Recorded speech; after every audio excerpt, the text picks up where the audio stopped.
My name's Rachel Pfeffer, and I am a jeweler based in Washington, D.C.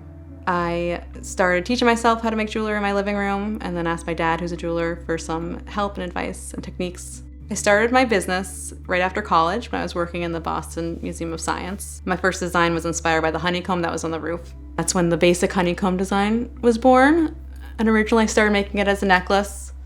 And I remember one day sitting in my apartment in D.C. after recently moving, and someone messaged me on Instagram asking if my necklace was on Beyonce's Instagram page. And then it was, and I got very sweaty and nervous and wrote about it for the paper and went on the news to talk about it, and I sold a lot of them. I originally found out about people knocking off my designs because customers on Etsy would send me messages with screenshots saying, look, I found this on Amazon for $3.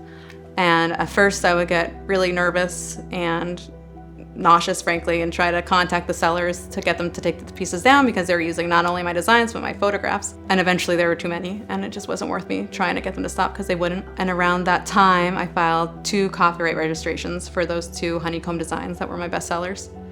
But I still didn't know what to do with that.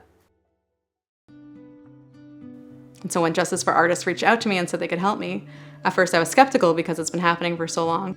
Dan from Justice for Artists contacted me to show me that my honeycomb is being sold in different Amazon shops, which I knew about, but I couldn't really do anything about.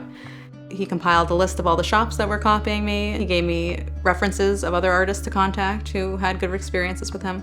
Justice for Artists was very efficient in getting me my money that I was owed from my stolen designs, and also in getting the designs removed altogether, which is a great comfort knowing that people aren't buying cheap knockoffs of my designs thinking they're from me.